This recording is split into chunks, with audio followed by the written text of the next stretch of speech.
शुक्लांबरधरं विष्णुं शशिवर्णं चतुर्भुजं प्रसन्नवदनं ध्यायेत् सर्वविघ्नोपशान्तये।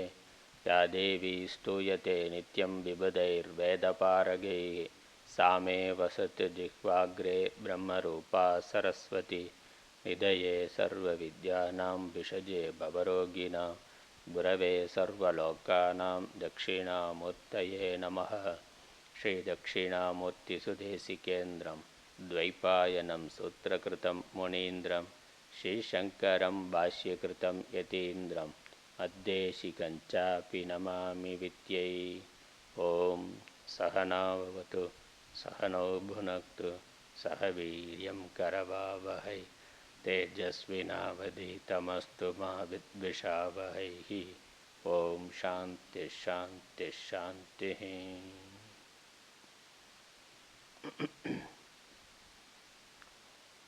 தவம் என்ற தலைப்பில் ஸ்ரீமத் பகவத்கீதையிலிருந்து தவம் என்பதை பற்றி பகவான் என்ன சொல்லியிருக்கின்றார் என்பதை பார்த்தோம். 3 கரணங்களாலும் தவம் செய்யப்பட வேண்டும். ஷரீரம், வாக், மனது. உடல், வாக்கு, மனது 3 இந்திரியங்களாலும் 3 கரணங்களாலும் தவமானது செய்யப்பட வேண்டும். அவ்வாறு செய்வதும் குணத்தினுடைய அடிப்படையில் 3ஆக இருக்கின்றது: சாத்விகம், ராஜசம், தாமசம். சாத்விகமான தவமானது மேலானது. இப்பொழுது இன்று திருக்குறள் துறவரவியல்ல தவம் என்பது பற்றி என்ன சொல்லப்பட்டிருக்கின்றது என்று பார்க்கலாம். கீதையும் குறளும். கீதையில் என்ன சொல்லியிருக்குன்னு பார்த்துட்டோம். திருக்குறளில் அதே விஷயம் எப்படி இருக்கு ரொம்ப சுருக்கமாக சொல்லுகின்றார்.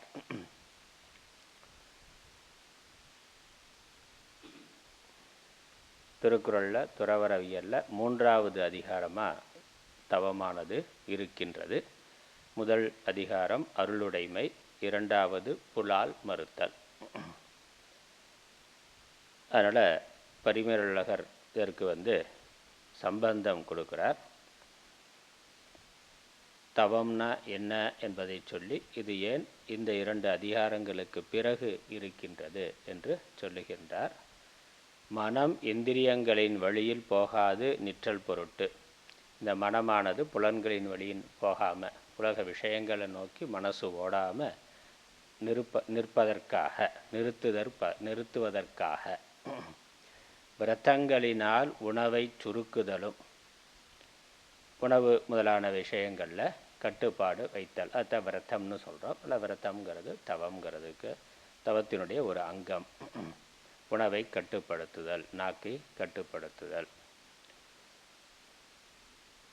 வெயில் காலத்தில் வெயிலில் நிற்றலும், மழை காலத்திலும் பனிக்காலத்திலும் நீரில் நிற்றலும் முதலான செயல்களை மேற்கொண்டு.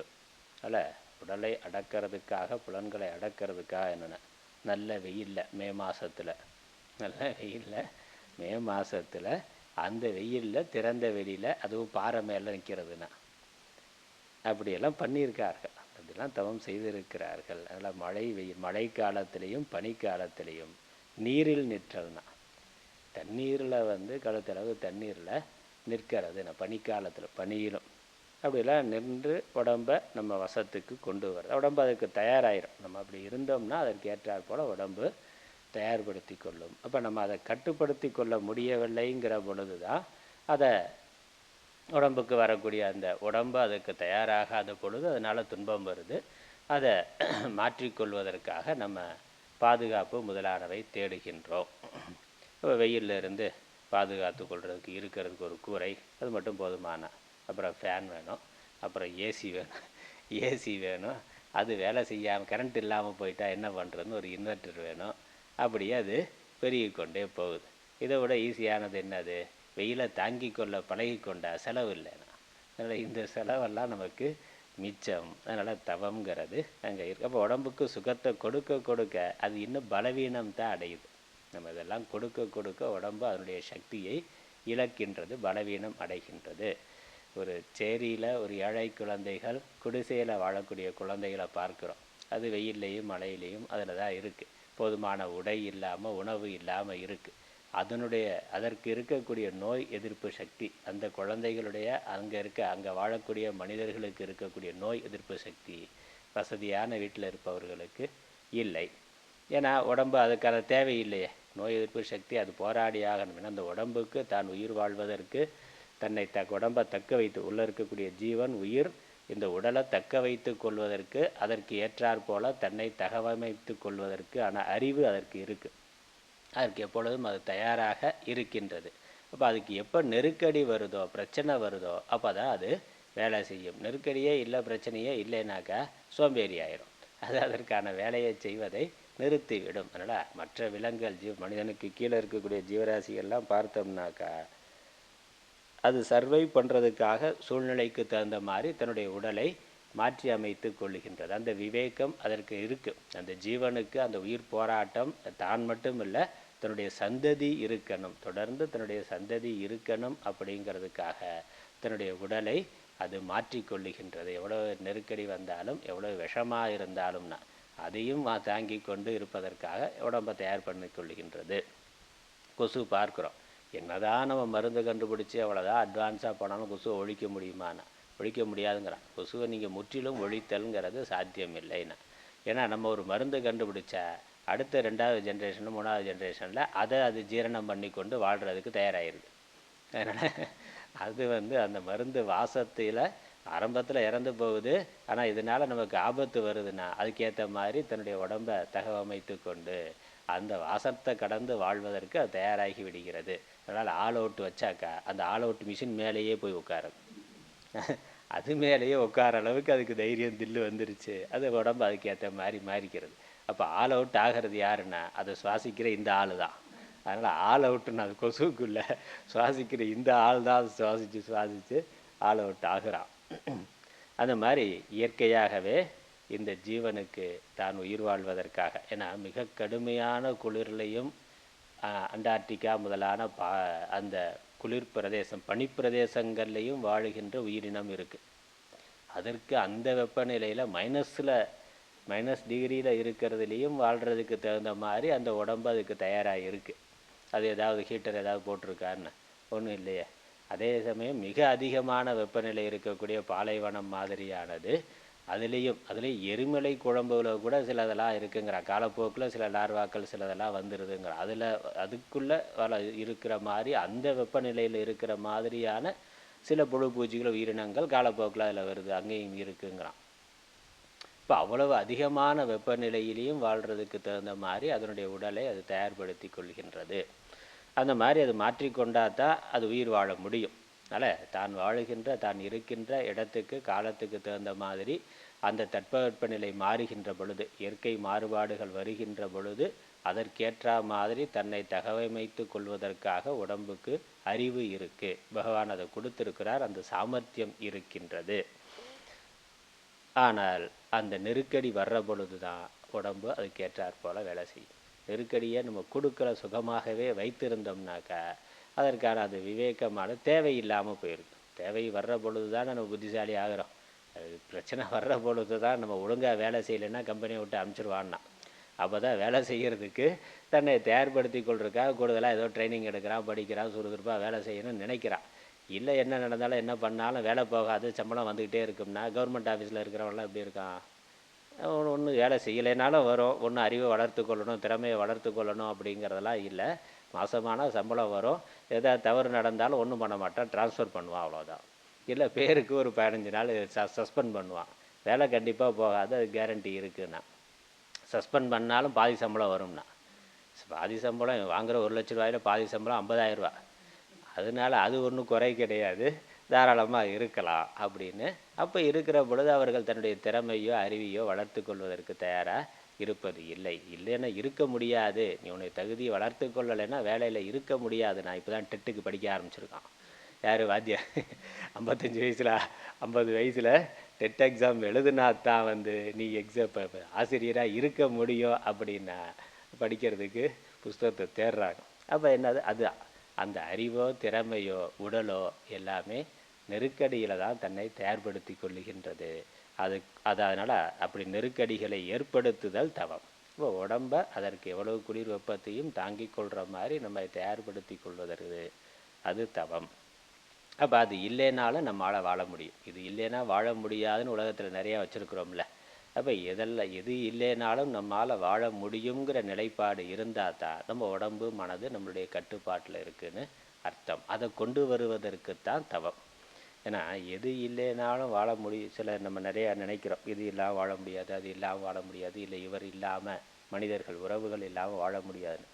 உலகத்தில் ஏதோ ஒரு மூலையில் ஏதோ ஒரு மனிதன் அது இல்லாமலே வாழ்ந்து கொண்டு தான் இருக்கின்றார். அது உறவு. அம்மா அப்பா இல்லாத குழந்தைகள் இருக்குது. அம்மா இல்லை அப்பா இல்லைன்னா 80-90 வயசு வரைக்கும் கூட இருந்துட்டாங்க. ஆனால் போன உடனே ஐயோ போயிட்டாங்களே, இனிமேல் நான் இப்படி வாழ்வேன்னு நினைக்கிறான். பிறந்ததுலேருந்து அது இல்லாமல் வாழ்கிற ஆள் இருக்கிறான். தாய் தந்தை இல்லாமல் வாழக்கூடியவர்கள் இருக்கிறார்கள். சகோதரன் சகோதரி இல்லாமல் வாழ்கிறார்கள். மற்ற உறவுகள் இல்லாமல் வாழக்கூடியவர்கள் வாழ்ந்து கொண்டு தான் இருக்கிறார்கள். இது உறவுகளில். பொருட்களில் பார்த்தாலும் செல்ஃபோன் இல்லாமல் வாழ முடியாதுன்னு இன்றைக்கி. செல்ஃபோன் இல்லாமல், லேப்டாப் இல்லாமல், கம்ப்யூட்டர் இல்லாமல், ஏசி இல்லாமல், கரண்ட் இல்லாமல் வாழ முடியாதுன்னா, இதெல்லாம் இல்லாமல் ஒரு காலத்தில் நம்மளே வாழ்ந்துருக்கிறோம். இப்பொழுதும் உலகத்தில் ஏதோ ஒரு மூலையில் யாரோ வாழ்ந்து கொண்டு தான் இருக்கிற. சொல்லப்போனால் நம்மளோட சந்தோஷமாக வாழ்ந்துட்டு இருக்கான். இதெல்லாம் இல்லாமலே அவர் நிம்மதியாக சந்தோஷமாக வாழ்ந்து கொண்டு இருக்கிறார்கள். நல்ல உடல் மன ஆரோக்கியத்தோடு வாழ்ந்து கொண்டு இருக்கிறார்கள். அது இல்லாமல் இது பொருட்கள். நம்ம உடல் உறுப்புகளே கையில்லாமல் வாழ முடியாது, அப்படி கண்ணு இல்லாமல் வாழ முடியாதுன்னு பிறந்ததுலேருந்து வாழ்ந்து கொண்டு இருப்பவர்கள் இருக்கிறார்களே. அல்லது விபத்தில் போயிட்டாக்கா அதுக்கப்புறம் அவர்கள் சர்வை பண்ணுறாங்கல்ல, வாழ்ந்து கொண்டு தான் இருக்கிறார்கள். அப்போ இதெல்லாம் இல்லாமல் வாழ முடியாத நம்ம எது நினைக்கிறோமோ அது இல்லாமலும் யாரோ வாழ்ந்து கொண்டு தான் இருக்கிறார்கள். இப்போ யாரோ வாழ முடியும்னா ஏன் நம்மளால முடியாது? இந்த உடம்பால முடியாது. அப்போ அதற்கு தயார்படுத்தி கொள்வது தான் தவம். இப்போ உலக சார்புங்கிறது நமக்கு எந்த அளவுக்கு குறையுதோ அந்த அளவுக்கு நம்ம நிம்மதியாக சுதந்திரமாக இருக்க முடியும்.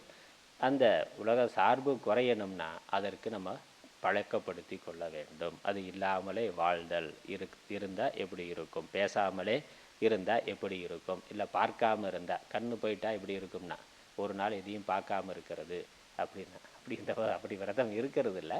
இருந்தால் எப்படி இருக்குங்கிறது நம்ம மனோ ரீதியாக தயார்படுத்தி கொள்ளணும். காது கேட்காம போயிட்டா என்ன ஆகும்னா, கொஞ்சம் வயசாகிட்டே போகுது, கொஞ்சம் மந்தமாகிட்டே போகுது. ஒரு நாள் திடீர்னு மொத்தமாக கேட்காம போகலைன்னா போயிட்டா என்ன ஆகும்? நிம்மதியாக இருப்போம்ல. யார் என்ன பேசினாலும் அதனால் நமக்கு ஒன்றும் தலைவலி இல்லை அப்படிங்கிறது இருக்குது. அவங்க என்ன பேசுகிறாங்களோ நமக்கு அதனால் ஒன்றும் பாதிப்பு இல்லை அப்படின்னு வருகின்றது. அப்போ இருக்கிற பொழுதே அவன் என்ன பேசினாலும் காது கேட்காத மாதிரி இருந்தோம்னா பாதிப்பு இல்லை. நிலை கேட்காம போயிட்டால் பாதிப்பு இல்லைன்னா, இருக்கிற பொழுதும் யார் என்ன பேசினாலும் நம்ம அதை காது கேட்காத மாதிரியே இருந்துட்டோம்னாக்கா பாதிப்பு இல்லாமல் இருக்க முடியும். அதனால் இப்படி விரதம் வெயில் காலத்தில் வெயிலில் இருக்கிறது, மழை காலத்தில் பனிக்காலத்தில் பனியில் இருக்கிறது, இப்படி இருந்து பழகுதல். அவ்வுணவை சுருக்குதல் முதலியவற்றால் தம் உயிர்க்கு வரும் துன்பங்களை பொறுத்து, அதனால் இந்த குளிர் வெப்பம் இவைகளை பொறுத்து கொள்ளுதல். சகனம் சர்வ துக்கானாம் அப்பிரதீகார பூர்வகம் விவேக சூடாமணியில் சொல்லியிருக்கு. அப்போ எல்லா துக்கங்களையும் எவ்விதமான எதிர்வினையும் ஆற்றாமல் சகித்து கொள்ளுதல் அது தவம். காய சோஷணம், காய பீட்டனம் அப்படின்லாம் தவத்துக்கு லட்சணம் சொல்லியிருக்கு. காய சோஷணம்னா உடலை வற்றச் செய்தல், அல்லது காய பீட்டனம்னா காயத்தை சரீரத்தை துன்புறுத்துதல். துன்புறுத்துதல்னா இந்த உணவு முதலானவைகளை குறைத்து கொண்டு கட்டுப்படுத்தி கொண்டு அதனால் வருகின்ற துன்பத்தை தாங்கி கொள்ளுதல் அது தவம். நம்ம விரும்பி ஏற்றுக்கொள்ளுதல், விரும்பி நம்ம திட்டமிட்டு செய்கின்றோம். அப்படி இயற்கையாகவே வருது, அப்படி வர்றதையும் ஏற்றுக்கொள்வதற்கு தயாராக இருத்தல், அல்லது நாமளே செயற்கையாக பயிற்சி செய்து உடலை தயார்படுத்தி கொள்ளுதல் அதுதான் தவம். அதனால் இந்த மனசு இந்திரியங்கள் வழியாக போகாமல் இருக்கிறதுக்கு இந்த பயிற்சியானது தேவை, இந்த தவமானது தேவை. அதற்கப்புறம் இது ஒரு பகுதி. அதனால் தவம்ங்கிறது 2 பகுதி. ஒரு பகுதி நமக்கு உடலுக்கு வருகின்ற துன்பங்களை, ஒன்று இயற்கையாக வருகின்ற துன்பங்களை, அல்லது நாம் செயற்கையாக சில விஷயங்களை சில சூழ்நிலைகளை ஏற்படுத்தி கொண்டு துன்பத்தை ஏற்படுத்தி கொண்டு அதை தாங்கிக் கொள்ள உடலை பழக்குதல் ஒன்று. அதுக்கப்புறம் பிற உயிர்களை பாதுகாப்பல், பிற உயிருக்கு துன்பம் கொடுக்காமல் இருத்தல். பிற உயிருக்கு நம்ம துன்பம் கொடுக்காமல் இருக்கிறது இன்னொரு பகுதி, தவத்தினுடைய ஒரு பகுதி. அதுதான் முதல் பாட்டில் அதை தவத்துக்கு லட்சணமாக சொல்ல போகிறார். அதுக்கப்புறம் அதனால் இந்த ரெண்டும் தான் தவம்னு இருக்கிறதுனால புலால் உண்டலை மறுத்து உயிர்களின் மேல் அருள் முதிர்ந்த விடத்து தவம் செய்யப்படுவது ஆகலின் இது தவம் புலால். இந்த தவமானது புலால் மறுத்தலின் பின் வைக்கப்பட்டது. முதல்ல உயிர்களிடத்தில் அருள் இருக்கணும். எல்லா உயிர்களிடத்திலையும் அருள் என்பது இந்த துறவு வாழ்க்கைக்கு முதன்மையானது. எல்லா உயிர்களையும் சமமாக கருதுதல், தன் உயிர் போல கருதுதல், அல்லது எல்லா உயிர்களும் ஈஸ்வரனுடைய ஈஸ்வர ரூபம், ஈஷா வாசியம் இதம் சர்வம்னு நினைக்கிறது. எல்லாமே ஈஸ்வரன் தான் என்று நினைத்தல் அல்லது தானாக கருதுதல் என்பது தவத்தினுடைய துறவு வாழ்க்கையினுடைய முதன்மை பண்பு. இரண்டாவது, அப்படி அந்த அருள் இருக்கணும்னா என்னது? புலால் மறுத்தல்ங்கிறது வேணும். நான் அருளுடையவனாக இருக்கிறேன், புலாலும் சாப்பிடுவேன்னா ரெண்டும் ஒன்றா இருக்க முடியாது. ரெண்டும் ஒன்றா இருக்க முடியாது. அருள் வளரணும்னாக்கா புலால் மறுத்தல்ங்கிறது இயல்பாகவே அங்கு வந்து விடுகின்றது. இந்த ரெண்டும் இருந்தால் தான் தவம் செய்ய முடியும். அதனால் இந்த இரண்டுக்கு பிறகு புலால் மறுத்தல், அருளுடைமை இரண்டுக்கு பிறகு தவம்ங்கிறது வைக்கப்பட்டிருக்கின்றது. முதல் குறள் இந்த தவத்திற்கான லட்சணத்தை சொல்லுகின்றது. தவம்னா என்னங்கிறத ரொம்ப அழகாக சுருக்கமாக சொல்லியிருக்கின்றார். உற்ற நோய் நோற்றல் உயிர்க்கு ஒரு கண் செய்யாமை அற்றே தவத்திற்கு உரு. தவம்னா தவத்தினுடைய உருவம்னா உருவம், உருவம்னா ஸ்வரூபம். தவத்தினுடைய உருவம், தவத்தினுடைய ஸ்வரூபம், தவத்தினுடைய லட்சணம் இதுதான். தவம்னா என்ன அப்படின்னு கேட்டால், உற்ற நோய் நோற்றல், தனக்கு வந்த துன்பத்தை, தனக்கு வருகின்ற துன்பத்தை, இந்த உடலுக்கு வருகின்ற துன்பத்தை, இந்திரியங்களுக்கு வருகின்ற துன்பத்தை நோற்றல். நோற்றல்னா தாங்கிக் கொள்ளுதல், ஏற்றுக்கொள்ளுதல், சகித்தல். நோன்பு, நோற்றல், நோன்றல். இங்கே நோன்றல் அப்படிங்கிறதா வார்த்தை, திருக்குறளில் இருக்கக்கூடிய வார்த்தை. உற்ற நோய் நோன்றல் அப்படின்ருக்கு. நோன்றல்னா நோற்றல், நோற்றல்ங்கிறது நோன்பு. இதெல்லாம் ஒரு சொற்பொருட்கள். நோன்றல், நோற்றல், நோன்பு, விரதம், தவம், இதெல்லாம் ஒரே அர்த்தம்தான். இல்லை, உற்ற நோய் நோன்றல். அதுக்கப்புறம் அதனால் தனக்கு இயற்கையாக வருகின்ற துன்பத்தை அல்லது தானே திட்டமிட்டு செயற்கையாக ஏற்படுத்தி கொண்டு அந்த துன்பத்தை, அவ்வாறு வருகின்ற துன்பத்தை தாங்கிக் கொள்ளுதல், சகித்து கொள்ளுதல், ஏற்றுக்கொள்ளுதல். அப்போ அதற்கு எதிர்வினை ஆற்றாமல் இருத்தல். அதுக்கப்புறம் உயிர்க்கு ஒரு கண் செய்யாமை. ஒரு கண்ணா துன்பம். பிற உயிர்களுக்கு, மற்ற உயிர்களுக்கு எந்த விதத்திலும் துன்பத்தை கொடுக்காமல் இருத்தல். அதான் அஹிம்சான்னு சொல்கிறோம். மனதினாலேயோ வாக்குனாலேயோ உடலாலோ யாருக்கும் எந்த விதத்திலும் துன்பம் கொடுக்காமல் இருத்தல், அதுவே தவத்திற்கு உரு. ஏன்னா நமக்கு துன்பம் வருது அப்படிங்கிறதுக்கு காரணமாக மற்ற மனிதர்களும் இருக்கலாம், மற்ற உயிர்களும் இருக்கலாம். துன்பம் எப்படி வரும்னா ஆத்தியாத்மிகம், ஆதி பௌத்திகம், ஆதி தெய்வீகம்னு பார்க்குறோம். நம்ம சரீரத்தினாலேயே நமக்கு வருகின்ற துன்பம் அது இயற்கையாக விதியினால் வர்றது. நோய் முதலானவைகள், உடம்பினுடைய பலவீனம், நோய் முதலானவைகளால் வருகின்ற துன்பம் அது ஆத்தியாத்மிகம். அந்த துன்பத்தை பொறுத்து கொள்ளுதல், தாங்கிக் கொள்ளுதல், அது பிராரப்தத்தினால விதியினால் வர்றது. உடம்பு எந்த காலத்தில் எந்த பாபத்தை செய்ததோ அதை இன்னொரு காலத்தில் அனுபவிக்கின்றது. அப்படி அந்த விதி மாறுகின்ற பொழுது, பாப்பம் செயல்படுகின்ற பொழுது உடம்பு நோய்வாய்ப்படுகின்றது, பலவீனம் அடைகின்றது. உடம்பாக இருக்கலாம், மனதாக இருக்கலாம், புத்தியாக இருக்கலாம், எல்லாமே உடல், மனது, அறிவு எல்லாமே அதற்கு இயற்கையாக வரக்கூடிய நோய் அல்லது முதுமை முதலானவைகளால் வரக்கூடியது. அது ஆத்தியாத்மிகம், அந்த துன்பத்தை தாங்கிக் கொள்ளுதல். அப்புறம் புறத்தில் இருக்கக்கூடிய மற்ற ஜீவராசிகள், மற்ற மனிதர்களால் துன்பம் வருது, அது ஆதி பௌத்திகம், மற்ற பூதங்களால் வருகின்ற துன்பம். இப்போ நமக்கு நம்ம உடம்பாலேயே நம்ம துன்பம் வர்ற பொழுது அதுக்கு யாரையும் காரணம் சொல்ல முடியாது. ஆனால் புறத்தில் இருந்து இன்னொரு மனிதனாலேயோ இன்னொரு உயிரினத்தினாலே உடம்புக்கு துன்பம் வர்ற பொழுது நாம் அதற்கு எதிர்வினை ஆற்றுகிறோம். அந்த மனிதன் மேலே, அந்த உயிரினத்தின் மேலே நமக்கு வெறுப்பு வருகின்றது, கோபம் வருகின்றது, அதை அடிக்க பார்க்கின்றோம். நல்ல கொசுவாக இருந்தால் அடித்து கொள்ளுனா, பாம்பு அந்த மாதிரி இருந்தால் அடித்து கொள்ளு. மனிதனாக இருந்தால் என்ன பண்ணுறது, அதை தவிர்க்கிறத பார்க்கறது, அதையும் கொள்றதுக்கு தயாராக இருக்கிறான். அதனால் எப்படியா இருந்தாலும் அது எந்த உயிரினம், சின்ன உயிரினம் கொசுவாக இருந்தாலும் சரி, இல்லை மனிதனாக இருந்தாலும் சரி, அது நம்ம அதற்கு எதிர்வினை ஆற்றுகிறோம். எதிர்வினை ஆற்றாமல் இருத்தல் அது தவம். அதை சகித்து கொள்ளுதல், ஏற்றுக்கொள்ள. திரும்ப நாம் அவர்களுக்கு கண்ணுக்கு கண், பல்லுக்கு பல்னு சொல்கிறான்ல, பழிக்கு பழின்னு, பழிக்கு பழி வாங்கணும்னு நினைக்காமல் இருக்கிறது. ஒரு ஆன்மீக சாதகன் அதை ஒரு சாதனையாக எடுத்துக்கொள்ளணும். நமக்கு பகவான் ஒரு சோதனை கொடுத்திருக்கிறார் இவர்கள் மூலமாக, அல்லது நாம் ஏற்கனவே செய்த வினை பயன் இவர்கள் வழியாக வருகின்றது. அதனால் அதற்கு அவர்கள் பொறுப்பல்ல, அவர்கள் காரணம் அல்ல. அதனால் அவர்கள் மேலே நம்ம வெறுப்பை காட்ட வேண்டியது இல்லை என்று அந்த துன்பத்தை எடுத்துக்கொள்ளுதல், துன்பத்தை ஏற்றுக்கொள்ளுதல். அந்த எதிர்வினையும் கூட, எதிர்வினை ஆற்றவே கூடாதான்னா, எதிர்வினை திரும்ப அவர்களை தாக்குற மாதிரி துன்பப்படுத்துகிற மாதிரி இருக்கக்கூடாது. நம்மளுடைய அறிவால் வாக்கால் அதை மறுக்கலாம்.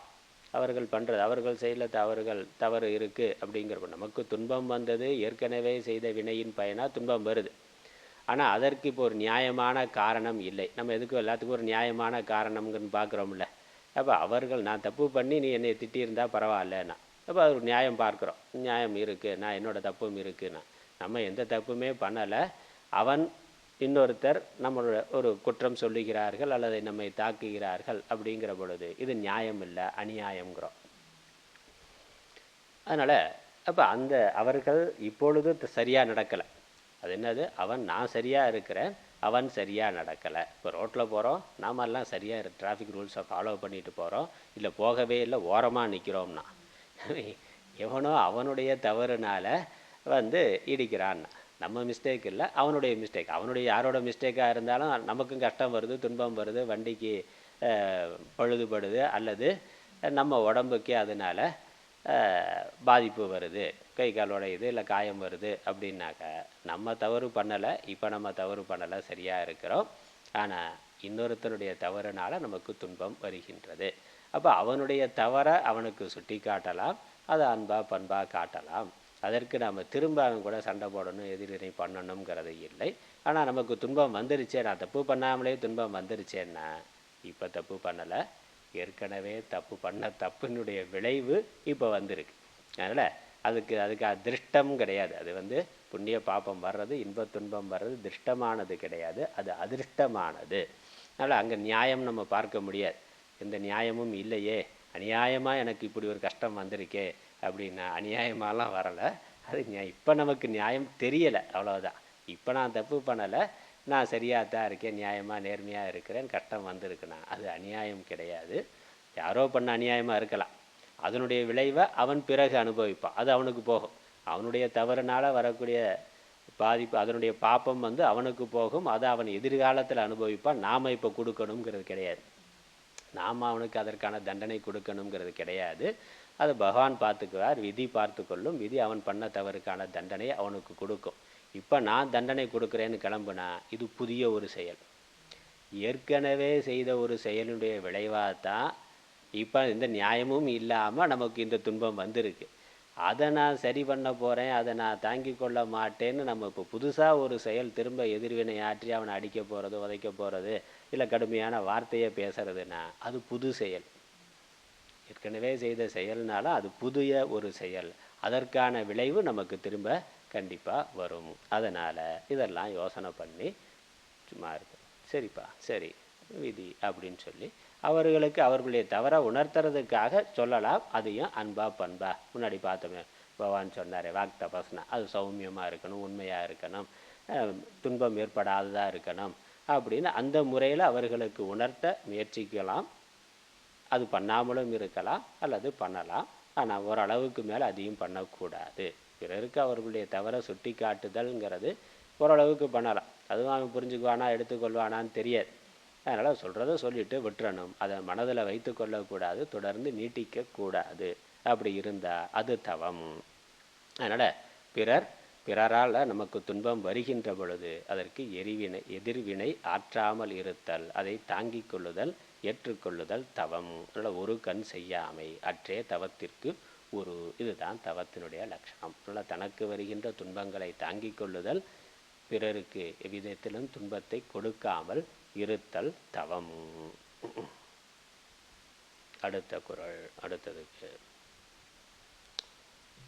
இரண்டாவது திருக்குறள். தவமும் தவம் உடையார்க்கு ஆகும், அவம் அதனை அஃதிலார் மேற்கொள்வது. இங்கே தவமும் தவம் உடையார்க்கு ஆகும். இப்போ நான் தவம் செய்யணும் அப்படின்னு நான் நினைக்கிறேன்னா, செய்ய முடிய வேண்டும் என்றால் ஏற்கனவே அதற்கு தவம் செஞ்சுருக்கணும். அதனால் தவமும் தவம் உடையார்க்கு ஆகும்னா ஏற்கனவே தவம் செய்திருக்கிறவன் தான் இப்போ தொடர்ந்து தவத்தை செய்ய முடியும். அதனை அஃதிலார், அந்த தவம் இல்லாதவர்கள், அதாவது அதற்கான புண்ணியம் இல்லாதவர்கள் மேற்கொள்வது அவம். அவம்னாக்கா தவம்ங்கிறதுக்கு எதிர்ப்பதம் அவம். அது துன்பமாகும், பயனில்லாத முயற்சி ஆகும். அதனால் இப்போ நாம் பண்ணுற தவமானது நமக்கு பலனை தர வேண்டும் என்றால் அதற்கு ஒரு ஏற்கனவே ஒரு பழைய புண்ணியம் இருக்குது. ஒன்றும் அந்த தவத்தை பண்ண முடிகிறது, அதை முழுமையாக முடிக்கிறது. பல விஷயங்கள் நம்ம ஆரம்பிக்கிறோம், விரதம் சங்கல்பம் பண்ணுறோம், ஆனால் முழுசாக முடிக்கிறோமான்னா முடிக்கிறது பல சமயங்களில், சில சமயங்களில் முடிக்கிறோம், சில சமயங்கள் அது விட்டு போய் விடுகிறது, பாதியில் நின்று போய் விடுகிறது. அப்போ என்ன காரணம்? அதற்கான புண்ணியம் இல்லை. இப்போ புண்ணியம் பண்ணுறதுக்கு பழைய புண்ணியம் ஒன்று இருக்கணும். ஆனால் ஏற்கனவே ஒரு புண்ணியம் இருந்தால் தான் அது இப்பொழுது செய்கின்ற புண்ணியத்திற்கு ஆதாரமாக இருக்கின்றது. அதனால் இப்போ இந்த பிறவியில் நாம் தவம் பண்ணணும்னா அதற்கு முந்தின பிறவிகளில் நாம் தவம் கொஞ்சம் செய்திருக்க வேண்டும். அதனால் அன்றறிவாம் எண்ணாது அறம் செய்க, மற்றது பொன்றுங்கால் பொன்றா துணை அப்படிங்கிறது அந்த குறளோட தொடர்ச்சியாக அதை பார்க்கணும். நாளைக்கு பண்ணிக்கலான்னு நினைக்காம இன்றைக்கே தவம், இன்றைக்கே அறம் செய்வீராக. எதனால்? மரணத்திற்கு பிறகு அழியாமல் துணையாக வரக்கூடியது அதுதான். அப்போ ஏற்கனவே செய்த அறம், அந்த அறம், அதன் அறத்தினால் ஏற்படக்கூடிய புண்ணியம் இருந்தால் தான் இப்பொழுது நாம் அறத்தை செய்ய முடியும்.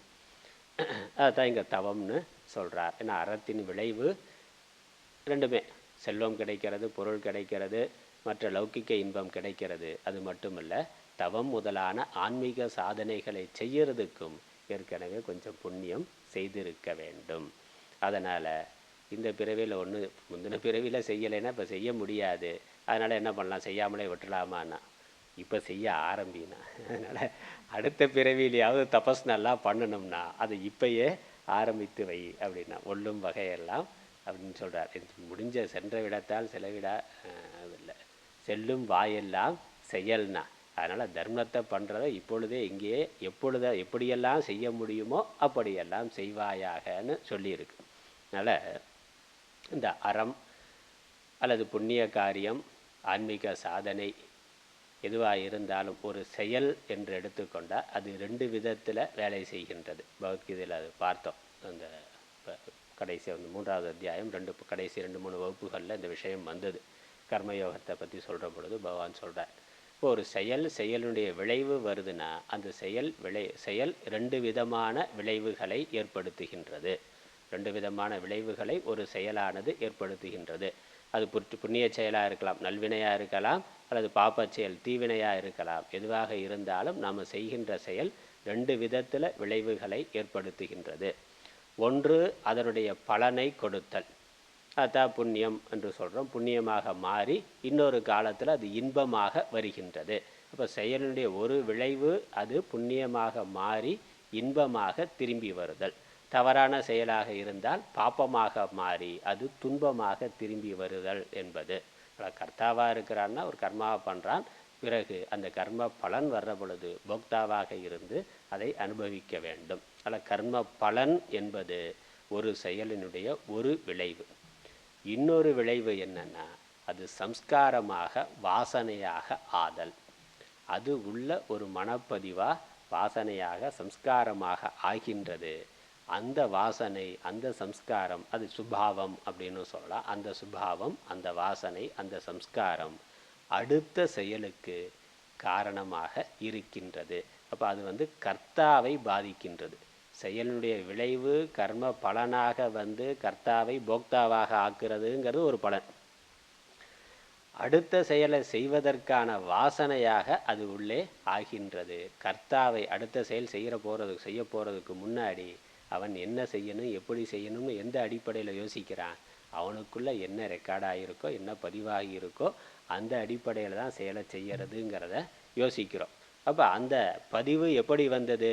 ஏற்கனவே செய்த செயலினுடைய அது பதிவு, அதான் அது பதிவாகவும் இருக்கின்றது. அதுதான் வாசனைன்னு சொல்லுகின்றோம். அப்போ அந்த வாசனைங்கிறது இருக்கணும். அந்த வாசனைங்கிறது இருக்கணும். அந்த வாசனை முற்பிறவிகளில் செய்ததனுடைய விளைவு. அதனால் இந்த பிறவியில் ஒருவன் தவம் செய்யணும்னா ஏற்கனவே அவனுக்கு தவ முயற்சியானது முற்பிறவிகளில் செய்யப்பட்டிருக்க வேண்டும். அந்த வாசனையானது கொஞ்சமாவது இருக்கணும். அப்படி அந்த வாசனை இருக்கிறவன் முயற்சி பண்ணுற பொழுது அது இன்னும் நன்றாக விருத்தி அடைகின்றது. அப்படி இல்லைன்னா புதுசாக வாசனை இப்போ தான் ஏற்பட ஆரம்பிச்சிருக்கு. அது விளைவு வர்றதுக்கு இந்த பிறவியில் நடக்காது, அடுத்த பிறவியில் நடக்கும், மெதுவாக நடக்கும். அதனால் அது கூட அதனால் வேலை செய்ய தவம் பண்ணக்கூடாதுன்னு இல்லை, நம்ம புரிந்து கொள்ளணும். நம்மளால் அது பண்ணுறதுல சிரமம் இருக்குன்னா, சிரமம் இருந்தாலும் அல்லது தடை வருது, தொடர்ச்சியாக செய்ய முடியலைன்னு விட்டுவிடக்கூடாது, தொடர்ந்து செய்ய வேண்டும். அது புதிய வாசனைகளை ஏற்படுத்தி எதிர்காலத்தில் அது பலனை கொடுக்கும். அதற்காக சொல்கிறார். உள்ளுவதெல்லாம் உயர் உள்ளல், மற்றது தள்ளினும் தள்ளாமை நீர்த்துனா. செய்கிறதெல்லாம் உயர்வா செய், நினைப்பதெல்லாம் உயர்வா நினை. அது நடக்கவில்லை என்றாலும் நினைப்பதை செய்வதை விட்டு விடாதேனா. ஏன்னா அது எதிர்காலத்தில் நமக்கு இன்னும் சக்தியை பெறுவதற்கு, அதை செய்வதற்கான சக்தியை பெறுவதற்கு அதுதான் வேர், அது இருக்கும். அதில் ஒரு முயற்சி, முதல் முயற்சி தவறாகுது. அப்புறம் அடுத்த முயற்சியில் என்னது? அந்த தவறில் இருந்து கற்றுக்கொண்டு இன்னும் கொஞ்சம் சரியாக பண்ணுறதுக்கு முயற்சி பண்ணுறோம். அப்படி தொடர்ந்து முயற்சி பண்ணுற பொழுது அந்த தவறுதல், அதிலிருந்து வரக்கூடிய தோல்விகள் நமக்குள்ள ஒரு அனுபவமாக பாடமாக இருந்து அதை சரி செய்து கொண்டு முழுமையாக செய்வதற்கு உதவுகின்றது. அப்போ அது என்னது? அதான் சம்ஸ்காரம். சாஸ்திரம் என்ன சொல்லுது? இது திருஷ்டமாக ஏற்படுறது மட்டும் இல்லை, அதிர்ஷ்டமாகவும் ஏற்படுகின்றது. இந்த பிறவிக்கு பயன்படுறது மட்டும் இல்லை, அது அடுத்தடுத்த பிறவிகளுக்கும் அது பயன்படுகின்றது. அதனால் சென்ற பிறவியினுடைய தொடர்ச்சியாக இந்த பிறவி வந்திருக்கு. அப்போ அதில் செய்த சாதனைகளுடைய தொடர்ச்சியாக இந்த பிறவியில் நாம் செய்கின்றோம். அது இல்லை என்றால் இந்த பிறவியில் நம்ம செய்கிறதுல நிறைய சிரமங்கள், கஷ்டங்கள் இருக்கும். இருந்தாலும் அதையும் தாண்டி இது நல்லதுன்னு தெரிந்து கொண்டதை நம்ம தொடர்ந்து முயற்சிக்கின்ற பொழுது அது அடுத்த பிறவிக்கு நமக்கு சகாயமாக வரும். அதுதான் நம்ம புரிந்து கொள்ளணும். தவமும் தவம் உடையவர்க்கு ஆகும், அவம் அதனை அக்திலார் மேற்கொள்வது. அடுத்த குறள். ஒவ்வொரு குறளுக்கும் உரையோட, பரிமளழகர் உரையோட பார்த்தா இதுக்கே 4 கிளாஸ் அது வேணும். அது நமக்கு நேரம் இல்லை. அதனால் முடிந்த வரைக்கும் சுருக்கமாக இந்த 10 குறளையும் இந்த வகுப்பில் இன்னும் அரை மணி நேரத்துக்குள்ளே முடிக்கிறதுக்கு பார்க்கிறேன். அதனால் சுருக்கமாக தான், இதெல்லாம் சுருக்கமான விளக்கம். ஆனால் அடிப்படையான விஷயம் இதுதான். இது இன்னும் புரிந்து கொள்வதற்காக இன்னும் விரித்து சொல்வோம். பரிமளழகர் உரையோடு பார்த்தாக்கா இன்னும் நிறைய பாயிண்ட்ஸ் இருக்கும். அதெல்லாம் நம்மளாக படித்து கூட புரிந்து கொள்ளலாம். ஆனால் அடிப்படை விஷயம் இதுதான். அடுத்தது 3வது குறள். முதல் குறளில் தவத்தினுடைய லட்சணம் சொல்லப்பட்டது. அடுத்த 4 குறள் 2லிருந்து 5 வரைக்கும் தவத்தினுடைய சிறப்பு சொல்கிறார். தவத்தினுடைய பெருமை என்ன, சிறப்பு என்னன்னா, அது ஒரு முறை நீ செய்ய தொடங்கிய தவம் அடுத்தடுத்த பிறவிகளுக்கும் அது தொடர்ந்து வருங்கிறது. அது தவத்தினுடைய சிறப்பு. அது 2வது குறளில் சொல்லப்பட்டது. 3வது குறளில் என்ன சொல்கிறார்? இந்த எல்லோரும் ஏன் தவ வாழ்க்கைக்கு வரவில்லை அப்படின்னு கேட்டால், தவம் செய்ய தொடங்கி இருப்பவர்களுக்கு சகாயம் பண்ணுறதுக்காகத்தான் போல அப்படின்னு சொல்கிறார். அதனால் துறந்தார்க்கு துப்புரவு வேண்டி மறந்தார்கொள் மற்றையவர்கள் தவம்னா. இந்த தவங்கிறது தீவிரமாக பண்ணுறது, பெரும்பாலும் அதிகமாக தவத்திலேயே இருக்கிறதுங்கிறது சந்நியாச வாழ்க்கையிலிருந்து தான் முடியும். சந்நியாச வாழ்க்கைங்கிறது தவத்துக்காகவே ஒதுக்கப்பட்ட வாழ்க்கை முறை. அப்போ எல்லோருக்குமே அந்த சந்நியாசங்கிறது வாழ்க்கையினுடைய இறுதி பகுதியில் விதிக்கப்பட்டு இருக்கின்றது, சொல்லப்பட்டு இருக்கு. வாழ்க்கை பிரம்மச்சரியம், கிரகஸ்தம், வானப்பிரஸ்தம், சந்நியாசம்னு. அப்போ ஒரு குறிப்பிட்ட காலத்தில் எல்லோரும் சந்நியாச வாழ்க்கைக்கு, இந்த தவத்தை பிரதானமாக கொண்ட வாழ்க்கை முறைக்கு வர வேண்டும். ரிட்டையர்மெண்ட்டுக்கு அப்புறம்.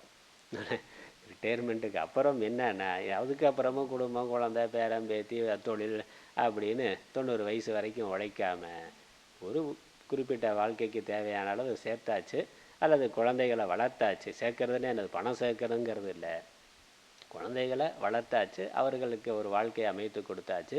அப்படின்னா அதோட நம்மளுடைய பொறுப்பு முடிந்தது. அதற்கு மேலே முழு நேரமாக ஆன்மீகத்துக்கு வர வேண்டும். அப்படி வர்றது தான் சந்நியாசங்கிறது. அப்போ சந்நியாசத்துக்கு வந்து என்ன வேலை? தவம் செய்தல் என்பது வேலை. அப்படி எல்லோரும் வந்து விடுகிறார்களானா? இல்லைண்ணா. 80-90 வயசு வரைக்கும் பிஸ்னஸை பார்த்து கொண்டு இருக்கிறார்கள். எதற்குண்ணா? தானம் பண்ணுறதுல ஒரு சந்தோஷம். தானம் பண்ணுறது நிறைய புண்ணியம் இருக்குது அப்படின்னா அதில் ஒரு சந்தோஷத்தினால இந்த சன்னியாசிகளாக இருக்கிறவர்களுக்கு சகாயம் பண்ணுறதுக்காக, ஆசிரமத்துக்கு டொனேஷன் கொடுக்கறதுக்காக ஒரு வேலை செஞ்சுட்டு இருக்காருன்னா, சர்வீஸ் பண்ணிகிட்டு இருக்கிறார் எதுவும்னா அது அப்படி இருக்கிறார்கள். அதனால் என்ன சொல்கிறார்? துறந்தார்க்கு துப்புரவு வேண்டி மறந்தார்கள் மற்றையவர்கள் தவம். தவம்ங்கிறது எல்லோருக்குமே சொல்லப்பட்டு இருக்குது. சந்நியாச வாழ்க்கைங்கிறது எல்லோருக்கும் சொல்லப்பட்டு இருக்குது. ஆனாலும் ஏன் அவர்கள் வரவில்லைன்னா எல்லாரும் மற்றவர்கள் சன்னியாசிகளாக இருக்கிறதுக்கு உதவுறதுக்காக வராமல் இருக்கிறார்கள்னா. இல்லறத்தையே பற்றி நிற்பார் துறந்தார்க்கு உண்டியும் மருந்தும் உறையுளும் உதவலை விரும்பி தான் தவம் செய்தலை மறந்தார் போலும்னா. துப்புரவுங்கிறது உணவு துப்புனா உணவு முதலானவைகளை கொடுத்து உதவுவதற்காக. அப்போ அவர்களுக்கு இன்னும் அந்த தானம் முதலானவைகளில் விருப்பம் இருக்குது. புண்ணிய காரியங்களை பண்ணுறதில் விருப்பம் இருக்குது. ஏழைகளுக்கு பிரம்மச்சாரி, வானப்பிரஸ்தன், சந்நியாசி இவர்களுக்கு, அப்புறம் மற்ற ஏழைகளுக்கு, அதெல்லாம் இல்லற தர்மத்தில் சொல்கிறாருல. அப்போ அந்த இல்லற தர்மத்தில் இன்னும் அதிகமான ருச்சி இருக்குது. இன்னும் நிறையா பண்ணணும். அது நல்ல விதம்தான், ஒன்றும் தவறு இல்லை. அது நல்ல விதம்தான். புண்ணியம் வரும். அந்த புண்ணியத்தினால சித்த சுத்தி வந்து இப்போ இல்லைனாலும் அடுத்தடுத்த பிறவிகளில் அவர்கள் தவ வாழ்க்கைக்கு வந்து விடுவார்கள். சந்நியாச வாழ்க்கைக்கு வந்து விடலாம். அது அப்புறம். ஆனால் இப்பொழுது ஏன் வராமல் இருக்கிறார்கள்னா இன்னும் நிறையா புண்ணியம் பண்ணணுங்கிற அந்த வாசனை இருப்பது காரணம். அதனால் அதுவும் தவம் எப்படி அடுத்த தவத்துக்கு ஒரு வாசனையாக இருந்து விதையாக இருக்கிறதோ, அதே மாதிரி ஒரு அறச்செயல், ஒரு புண்ணியம் பண்ணுறது அடுத்த புண்ணியம் பண்ணுறதுக்கு அது விதையாக இருக்குது. அதுவும் ஒருத்தனுக்கு சாப்பாடு போடுறோம்னா, சாப்பாடு போட்டு ஒரு ஏழை ஒன்றும் இல்லாதவனுக்கு ஒரு உதவி பண்ணுற பொழுது அதை அவன் பெற்றவுடன் அவன் அடைகின்ற மகிழ்ச்சி, அதை பார்க்கிற பொழுது நமக்கு மகிழ்ச்சி இருக்குது, ஒரு சந்தோஷம் இருக்குது. அப்போ அது நமக்குள்ள ஒரு வாசனையை ஏற்படுத்துகின்றது. ஒரு தர்மம் பண்ணோம், அதனுடைய பலன் பலர் அடைந்தார்கள், அதை பார்க்கிற பொழுது நமக்கு ஒரு மகிழ்ச்சினா இப்போ இன்னும் தர்மம் பண்ணணும்னா அது ஒரு வாசனையாகுது. புண்ணியம் பண்ணுறது புண்ணியம் ஒரு வாசனையாகுது. அது இன்னும் நிறையா புண்ணியம் பண்ணணும், இன்னும் தானம் பண்ணணும், இன்னும் அன்னதானம் பண்ணணும் அப்படிங்கிற ஒரு தூண்டுதலை ஏற்படுத்துகின்றது. அந்த வாசனையினுடைய பலத்தினால அவர்கள் துறவு வாழ்க்கைக்கு வராமல் இருக்கிறார்கள் அப்படின்னு. இது துறவு வாழ்க்கையினுடைய ஒரு பெருமை. அப்போ வரணுங்கிறது விதி. துறவு வாழ்க்கைக்கு வர்றது, வந்து விடுதல் நல்லது. அப்படியும் வராமல் இருக்கிறார்கள்னா பிறருக்கு உதவி செய்வதற்காக போல அப்படின்னு ஒரு சுவையாக சொல்கிறார் திருவள்ளுவர். அப்படி ஒரு சுவைப்பட சொல்லுகின்றார். அடுத்த குறள். தவத்தினுடைய பலன் என்ன? தவம் பண்ணால் என்ன கிடைக்கும் அப்படின்னு கேள்வி கேட்டால் அதற்கு அடுத்த குறளில் பதில் சொல்கிறார். ஒன்னார் திரளும் உவந்தாரை ஆக்கலும் எண்ணின் தவத்தால் வரும். இதெல்லாம் இரண்டாவது பிரயோஜனம், பை ப்ராடக்ட். தவத்தோட பிரயோஜனம் என்னென்னா நிறைய சொல்லணும்ல. முக்கியமாக முக்தி கிடைக்கும், மோட்சம் கிடைக்கும்னா அது கிடைக்கிற போது கிடைக்கட்டும், அதுக்கு மேலே வேறு என்ன கிடைக்கும் அப்படிங்கிறதான பொதுவான விருப்பம். அதனால் ஜெபம் பண்ணால், தியானம் பண்ணால் ஏதாவது சித்தி வருமா அப்படி தானே கேட்குறான். யோகம் பண்ணால் அதெல்லாம் சித்தி வருமா, அடுத்தவங்க மனசை புரிஞ்சிக்க முடியுமா அப்படின்லாம் கேட்குறோம்ல. அந்த மாதிரி தவம் பண்ணால் வேறு என்ன பலன் கிடைக்கும்? லௌக்கிகமான பலன் என்ன கிடைக்கும்னா ஒன்னார் திரளும். என்னது? தனக்கு பகையாய் இருப்பவர்களை, கெடுதல் செய்பவர்களை, அவர்களை தண்டிப்பதும். அதனால் சாப அனுக்கிரக சக்தினா, சாபானுக்கிரக சக்தி, சாபம் கொடுக்கிறதோ வரம் கொடுக்கிறதோ அந்த சக்தியானது தவத்தினால் வரும். அதான் ஒன்னார் திரளும்னா நமக்கு பகைவர், ஒன்னார்னா பகைவர், பகைவராக இருப்பவர்களை தண்டிப்பதும், உவந்தாரை நமக்கு ஆதரவாக நண்பர்களாக உறவுகளாக இருப்பவர்களுக்கு செல்வத்தை கொடுப்பதும், அவர் என்ன பிரார்த்தனை பண்ணுறாங்களோ அதை அனுக்கிரகம் பண்ணுறதும், ஆக்கத்தை கொடுப்பதும் எண்ணின் தவத்தால் வரும். தான் செய்த தவத்தினால அந்த சக்தியானது வரும். வசிஷ்டர், விஸ்வாமித்திரர் இவர்கள் கதைகளை, நம்ம புராண இதிகாச கதைகளை பார்க்கிற பொழுது சாபமும் கொடுக்கிறார்கள், பிரார்த்தனை பண்ணுறவர்களுக்கு வரமும் கொடுக்கிறார்கள். தனக்கு சேவை பண்ணக்கூடியவர்களுக்கு மற்றவர்களுக்கு வரம் கொடுக்கிறார்கள். நல்லவர்களுக்கு வரம் கொடுக்கிறார்கள், கெட்டவர்களுக்கு சாபம் கொடுக்கிறார்கள். அந்த சக்தி சாமான்யமாக இல்லாத சக்தி, ஈஸ்வரனுக்கு இயல்பாக இருக்கக்கூடிய சக்தி. இந்த சாபானுக்கிரகம்ங்கிறது ஈஸ்வரனுக்கு இயல்பாக இருக்கிறது. ஆனால் மனிதன் ஜீவனாக இருக்கிற ஒருவன் தன்னுடைய தபத்தினால சாதனையினால் அந்த சக்தியை பெற முடியும். ஈஸ்வரனுடைய சக்தியை இவன் பெற முடியும். சாப அனுக்கிரக சக்தியானது பெற முடியும். அதில் நீத்தார் பெருமையில் அதெல்லாம் பார்க்குறோம். இந்திரனே சாலும் கரீனா, ஐந்தவித்தான் ஆற்றல் அகல் விசும்புளார் கோமான் இந்திரனே சாலும் கரீனா. ஐந்தவித்தன், இந்த புலன்களை அடக்கியவன், தபஸ் செய்து புலன்களை அடக்கியவன். ஒரு துறவியினுடைய சக்திக்கு சான்று என்னன்னா இந்திரன்னா. இந்திரனே சாலும் கரினா சான்று. மிகுந்த பெரிய உதாரணம். ஆனால் தேவேந்திரன், தேவர்களுக்கெல்லாம் தலைவனாக இருக்கிறவன், பெரிய பதவியில் இருக்கிறவன், முழு அதிகாரத்தில் இருக்கிறவன், அவனுக்கே சாபம் கொடுக்குற சக்தி யாருக்கு இருக்குன்னா உலோகத்தில் மனிதனாக இருந்த ஒருவன். ஆனால் துறவியாக தபஸ்வியாக இருக்கிற பொழுது அவனுக்கு அந்த சக்தியானது வருகின்றது. கௌஷிக முனிவர் கொடுக்குறாருல, இவர் கொடுக்குறாருல, இந்திரனுக்கு சாபம் கொடுக்குறாருல அகல்யை. கௌதம முனிவர் இந்திரனுக்கு சாபம் கொடுக்குறார். அப்போ இந்திரனுக்கே சாபம் இந்திரன் தேவர்களுக்கு தலைவன், அதிக சக்தியுடையவன். ஆனால் மனிதனாக இருக்கக்கூடியவர் தன்னுடைய யோக சாதனை, தன்னுடைய சாதனையினால், தபஸுனால் இந்திரன் தேவர்களுக்கே சாபம் கொடுக்கக்கூடிய சக்தி உடையவராக ஆனார். அதான் உதாரணம், அது சான்று. அப்போ என்னது, இந்த சாப அனுக்கிரகங்கிறது அந்த சக்தியானது தவத்தினால் கிடைக்கின்றது.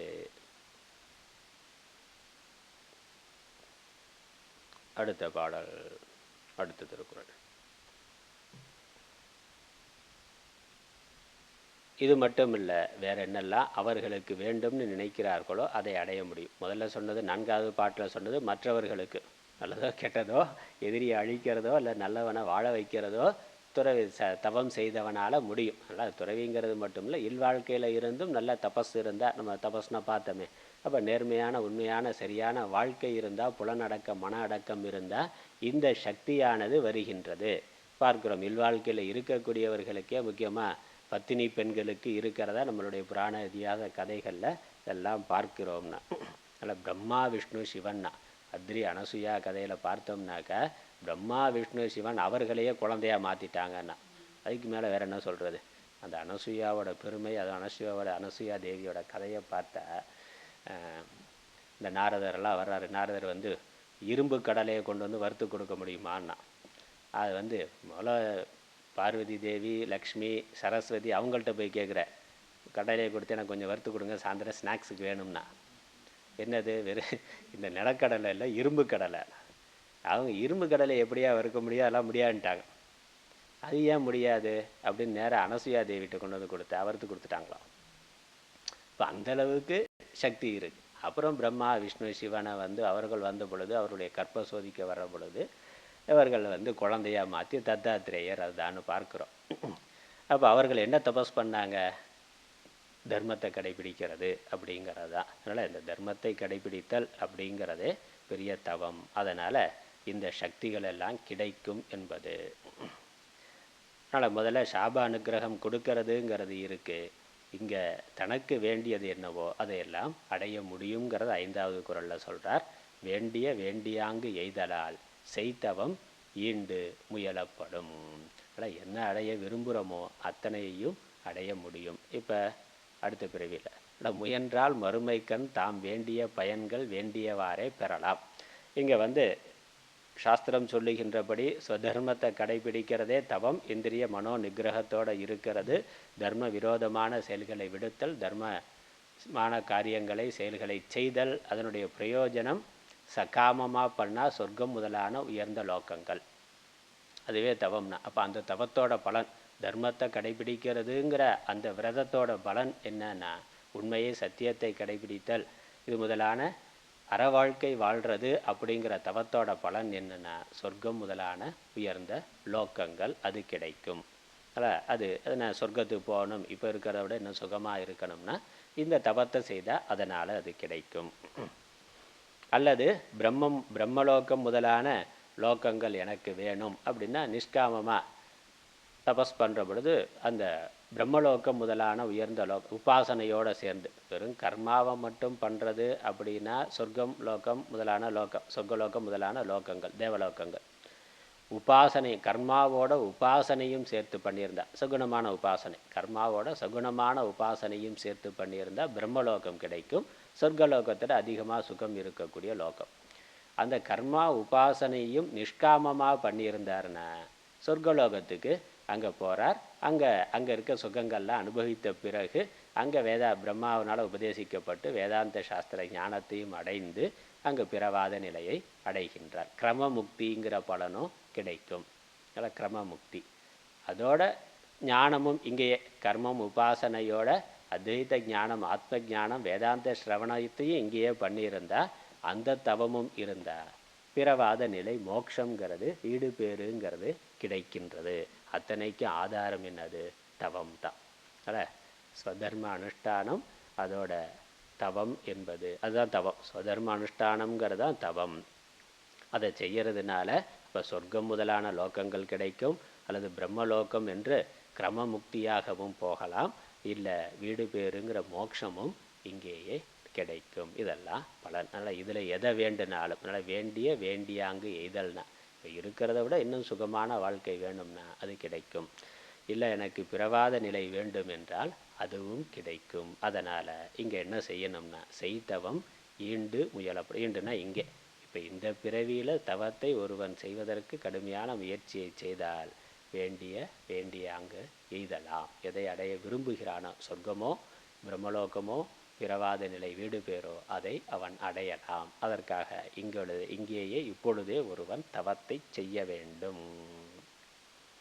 அடுத்த பாடல் செய்யலைன்னா என்னன்னா அதை சொல்கிறேன். நல்லா செய்ய வேண்டும்ங்கிறத நேர்மறையாக சொல்லிட்டு செய்யலைன்னா செஞ்சால் சுகம் கிடைக்கும், செய்யலைன்னா என்ன அதை சொல்கிறார். தவம் செய்வார் தம் கர்மம் செய்வார் மற்றெல்லாம் அவம் செய்வார் ஆசையுட்பட்டுனா. யார் தம் கர்மம் செய்வார் தவம் செய்வார். ஆனால் தவம் செய்கிறவர் தான் தன் கர்மத்தை செய்பவன். தன் கர்மங்கிறது இந்த ஜீவனுடைய வாழ்க்கையில் செய்ய வேண்டிய கர்மா. செய்ய வேண்டிய கர்மா என்னது? ஜீவனுடைய நோக்கம் பிறவாத நிலை முக்தி மோட்சத்தை அடைதல் என்பது தான். அப்போ மோட்சத்தை அடைவதற்கான சாதனைகளை யார் செய்கிறார்களோ அவர்கள்தான் தன் கர்மாவை செய்கிறார்கள். மற்ற அது இல்லாமல் அதனால் மோட்சம் பரம புருஷார்த்தம் வீடு பேருங்கிறத அதை லட்சியமாக கொண்டு யார் கர்மாவை செய்கிறார்களோ அது இல்லற வாழ்க்கையை நடத்துகிறதா கூட இருக்கலாம். அதில் நிஷ்காமமாக பண்ணுறது கர்மயோகமாக பண்ணுறதுங்கிறது இருக்குது. ஆனால் நம்மளுடைய நோக்கம் மோட்சம் என்பது தான் யார் வைத்துக்கொண்டு தன்னுடைய கடமைகளை செய்கிறார்களோ தவத்தை செய்கிறார்களோ அவர்கள்தான் தன் கர்மத்தை செய்பவர்கள்.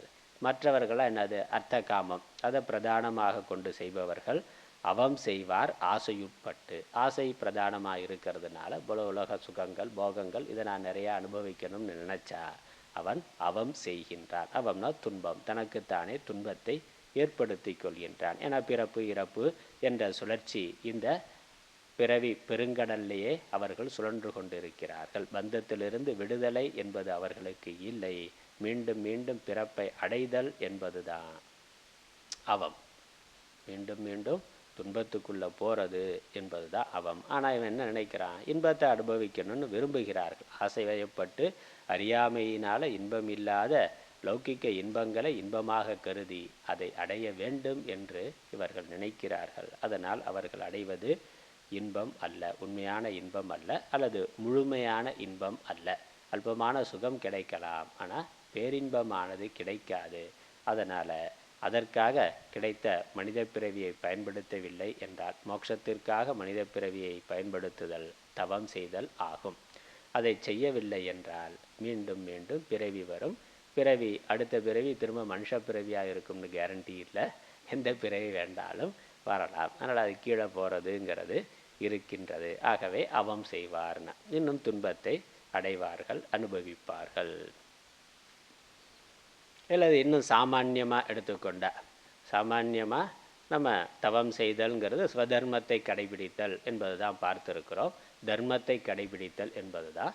அப்போ தர்மத்தை யார் கடைபிடிக்கிறார்களோ அவர்கள் தவம் செய்கிறார்கள். அதுதான் ஒரு மனிதன் தன்னுடைய நன்மைக்காக செய்து கொள்ள வேண்டியது. அறத்தான் வருவதே இன்பம். அறம்தான் இன்பத்தை தரும், இன்பம் தான் நம்முடைய விருப்பம். அப்போ என்னது? தர்மமான வாழ்க்கையை கடைபிடித்தல், தர்மத்தை கடைபிடித்தல்.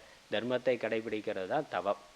அதை ஒருவன் புரிந்து கொள்ளாமல் தர்ம விரோதமான செயல்களை செய்தால் என்ன வரும்? துன்பம் தான் வரும். அதாகும். அல்ல இந்த லௌகிக்க வாழ்க்கையிலேயே இந்த உலக வாழ்க்கையிலேயே தர்ம விரோதமாக யார் வாழ்கிறார்களோ அவர்கள் தனக்குத்தானே கெடுதலை செய்து கொள்ளுகிறார்கள். அதை பார்க்குறோம். சட்டவிரோதமான செயல், தர்ம விரோதமான செயல்னா அது கொஞ்ச நேரத்துக்கு, கொஞ்ச நாளைக்கு அப்பொழுது சுகத்தை தருவதாக இருக்கு, பிறகு துன்பத்தை கொடுக்கின்றது.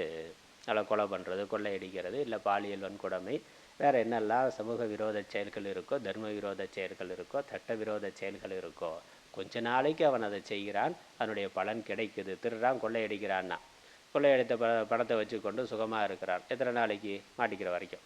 கண்டிப்பாக ஒரு நாள், பல நாள் திருடன் ஒரு நாள் அனுபவிப்பான், ஒரு நாள் அகப்படுவான்னா. அப்போ தர்ம விரோதமான ஒரு செயல், சட்ட விரோதமான ஒரு செயல் கண்டிப்பாக துன்பத்தை கொடுக்கும். அதனால் அந்த துன்ப பலனை இப்பயே இங்கேயே அனுபவிக்கிறான். அதிர்ஷ்டமாக பாப்பமாக அடுத்த பிறவிக்கு வர்றதுங்கிறது, பிறவி வர்றதுங்கிறது அடுத்தது. ஆனால் தர்ம விரோதமாக ஒருவன் செயல்படுகின்ற பொழுது அதனுடைய பலனை இப்பொழுது இங்கேயே அனுபவிக்கிறார். அதனால் போன பாட்டில் சொன்னது வறுமைக்கண் இன்பம் உயர்வு அப்படிங்கிறது தவத்தினால கிடைக்கும். இந்த பாட்டில் என்னது? தவம் செய்தால் இங்கேயே இப்பொழுதும் சுகமாக இருக்கலாம், செய்யவில்லை என்றால் துன்பம்தான். அடுத்த பாடல். தவம் என்ன பண்ணுது அதை சொல்றார். சுடச்சுடரும் பொன் போல் ஒளிவிடும் துன்பம் சுடச்சுட நோக்கிற்பவர்க்கு. இதோட இது என்னது? இந்த யார் தொடர்ந்து தவத்தை செய்கிறார்களோ அவர்களுடைய மனது தூய்மை அடைகின்றது, லௌகிகமான பிரயோஜனம் கிடைக்கிறது அப்படிங்கிறத போன அர்த்தம் சொன்னது. இங்கே என்னன்னா மோட்சத்திற்கு அவர்கள் தகுதியுடையவர்களாக ஆகிறார்கள், ஞானம் கிடைக்கும் என்பதுதான். தவத்தை மிகுதியாக செய்கின்றவருக்கு பாபம் நீங்கி தத்துவ ஞானம் உண்டாகும் என்பது. எப்படி? தங்கத்தை மேலும் மேலும் உருக்க வெப்பத்தில் போட போட அதில் இருக்கக்கூடிய மாசுகள் நீங்கி அது தூய்மை அடைகின்றது. அதே மாதிரி இந்த ஜீவன் அவன் வாஸ்தவமாக பிரம்மஸ்வரூபமாக சச்சிதானந்தமாக ஆத்மாவாக இருக்கின்றான். எதை அவன் அடைய விரும்புகின்றானோ அது அவனிடத்தில் பூர்ணமாக இருக்கின்றது. ஆனால் அறியாமையினால் விருப்பு வெறுப்பு முதலானவைகள், அந்த மலங்கள், அந்த அழுக்குகள் அந்த சொரூபமானது மறைக்கப்பட்டு மலினமாகி இருக்கின்றது. அதனால் காமம், குரோதம், இந்த தீய குணங்கள், அதற்கு காரணமான அவித்யா, இந்த மலங்கள், இந்த மலம் இந்த ஆத்மாவோடு கலந்து இருக்கின்றது, கலந்தது போல இருக்குது. ஆத்மா ஆனந்த ஸ்வரூபம், அந்த உடம்பு அனாத்மாவோட சேர்ந்ததுனால அது மாசுபட்டது போல இருக்கின்றது. அப்போ இந்த மாசுகளை நீக்குனா அவனுக்கு உண்மையான தன்னுடைய ஆத்மஸ்வரூபமானது விளங்கும், ஆத்மானந்தமானது வெளிப்படும். இந்த மாசை நீக்கிற வேலையை தவம் செய்யும். அதனால் சுடச்சுட துன்பம் சுடச்சுட நோக்கிற்பவர்க்கு சுடச்சுடரும் பொன் போல் ஒளிவிடும். துன்பத்தை அதை ஒரு தவமாக, துன்பத்தை ஏற்றுக்கொள்ளுதல் தான் தவம். அப்படி எடுத்து அதனால் துன்பத்தை ஏற்றுக்கொள்ளுதலை நோன்பாக கொண்டவர்களுக்கு, விரதமாக கொண்டவர்களுக்கு அவர்களுடைய பாபம் நீங்கி, அதனால் மன மாசுகள் நீங்கி ஆத்ம ஞானமானது ஏற்படுகின்றது, சித்தசுத்தி ஏற்படுது. அதனால் விவேக வைராக்கியம் வேதாந்த சாஸ்திர சிரவணம் செய்து அவர்கள் ஞானத்தை அடைகிறார்கள், தன்னுடைய சொரூபத்தை அடைகிறார்கள். அதுதான் மேலான பலன். அதனால் முதல்ல லௌகிக்கமான பலன் சொன்னார். வரம் சாபம்லாம் கொடுக்க முடியும், வரம் கொடுக்க முடியும்னார். இந்த உலகத்திலேயே சுகமாக இருக்கலாம், தர்மமான வாழ்க்கையிலேனார். மறு உலகங்களுக்கு போனாலும் அங்கேயும் சுகமாக இருக்கலாம்னார். அதற்கு மேலே பாப்பம் நீங்குதல் அப்படிங்கிறதுனால ஞானம் ஏற்பட்டு, சித்தசுத்தி ஏற்பட்டு, ஞானம் ஏற்பட்டு அவர்கள் மோட்சத்தை அடைகிறார்கள். அவர்களுடைய யதார்த்த சொரூபமானது வெளிப்படுகின்றது. அதுக்கப்புறம் அடுத்த குறளில் அவர்களுக்கு புகழும் உண்டாகும்னு சொல்கிறார். தன்னுயிர் தானற பெற்றானை ஏனைய மண்ணுயிர் எல்லாம் தொழும். இந்த உலகத்தில் அவர்கள் நீண்ட புகழோடு வாழ்வார்கள். அந்த புகழ் என்பது தான் மற்ற உயிர்கள் வழங்கும். தன்னுயிர் தானற பெற்றானை, தன்னுடைய உயிரை தனக்கு உரித்தாக அந்த ஜீவன், அதாவது முன்னாடி சொன்னாரே தம் கருமம் செய்வார்னு, தவம் செய்பவர் தான் தன் கர்மம் செய்பவர்னா, இப்போ தன்னுயிர் தானற பெற்றானை, தன்னுடைய உயிரை தான் முழுமையாக பெற்றவனை தான் எதை செய்யணுமோ மனித பிறவியிலிருந்து எதை செய்யணுமோ அந்த தவத்தை அந்த தர்மத்தை யார் கடைபிடிக்கிறார்களோ அவர்களை மற்றவர்கள் அதை கடைபிடிக்க முடியாத மற்றவர்கள் வணங்குவார்கள். அதனால் ஏதாவது சாபம் கொடுத்துருவாரோன்னா அதனால் சேவை பண்ணு, இல்லை வரம் கொடுப்பார்னா, சாபம் கொடுத்துருவாருன்னு பக்கத்தில் வரமாட்டான், அவர் வரம் கொடுப்பார்னா அவர்களிருந்து வரம் வாங்கலாம். நமக்கு இல்லைனாலும் நம்மளால் தபஸ் பண்ண முடியலைனாலும் அவர்கள்ட்ட இருந்து அவர்களுடைய அனுகிரகத்தினால நமக்கு நன்மை ஏற்படும் என்று கருதி மற்ற சாமானியர்கள் வணங்குகிறார்கள், வழிபடுகிறார்கள். அவருடைய புகழ் ஓங்குகின்றது. அதனால் புகழானது ஏற்படும்.